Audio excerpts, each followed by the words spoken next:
এই সরকার এই দেশটাকে কুক্ষিগত করে ফেলেছিল, তখন আবার আমাদের ভারপ্রাপ্ত চেয়ারম্যান জনাব তারেক রহমান এবং আমাদের প্রাণপ্রিয় নেতা আলহাজ আমানুল্লাহ আমান সাহেবের নেতৃত্বে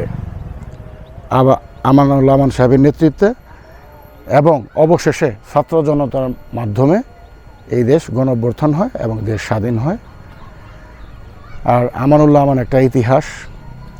এই দেশে যখন বিদ্যুৎ ছিল না, আমরা ওই যে কুপি হারিকেন দিয়ে চলতাম, এই আমানুল্লাহ আমান সাহেব এই কেরানীগঞ্জে বিদ্যুতের ব্যবস্থা করলেন। এবং এই যে যত ছোট বড় সড়ক মহাসড়ক যা দেখেন, সমস্ত রাস্তাঘাট আলহাজ আমানুল্লাহ আমান সাহেব করেছেন।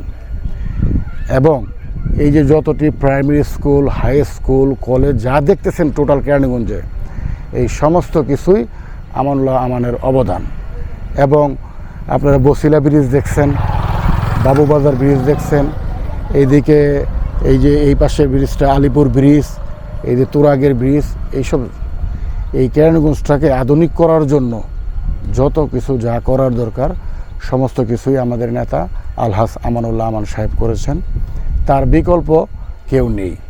এবং অনেক সময় দেখি অনেক মানুষ বলে যে আমানুল্লাহ আমান সাহেব কী করছে। আমি তাদেরকে বলবো যে ভাই, আল্লাহ একজন আছে, আল্লাহ সব কিছু দেখে। মিথ্যা বলেন না, যে যেটা করছে স্বীকার করেন। কেউ গোল্ড মেডেল পাবে, কেউ ব্রোঞ্জ মেডেল পাবে, কিন্তু সে যে এই কেরানীগঞ্জের স্থপতি, আধুনিক কেরানীগঞ্জের রূপকার, এটা আপনার তো বিশ্বাস করতে হবে। মানুষ তো দেখছে, কিন্তু অনেক মানুষ দেখি তার উল্টা বলে। এই মিথ্যাচারগুলো করবেন না।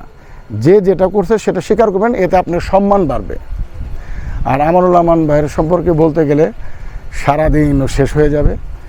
তো সেই মানুষটা অনেক বড় মনের একজন মানুষ, অনেক ভালো একজন মানুষ। তিনি দেখেন, আপনি ঢাকা জেলার মধ্যে যতটি থানা আছে, প্রত্যেকটা থানার মধ্যে আপনি খোঁজখবর নেন, সবচেয়ে এক নম্বর আছে কেরানীগঞ্জ মডেল, যেখানে চাঁদাবাজি, সন্ত্রাস, জবরদখল কোনো কিছু নেই। মানুষ যার যার মতে মতে সুন্দরভাবে চলাফেরা করতেছে।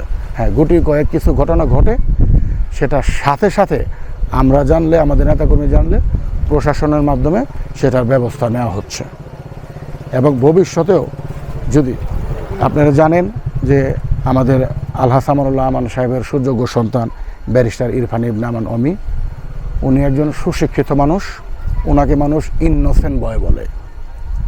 পড়াশোনা করা মানুষ, ভদ্র, নম্র, মার্জিত একজন মানুষ।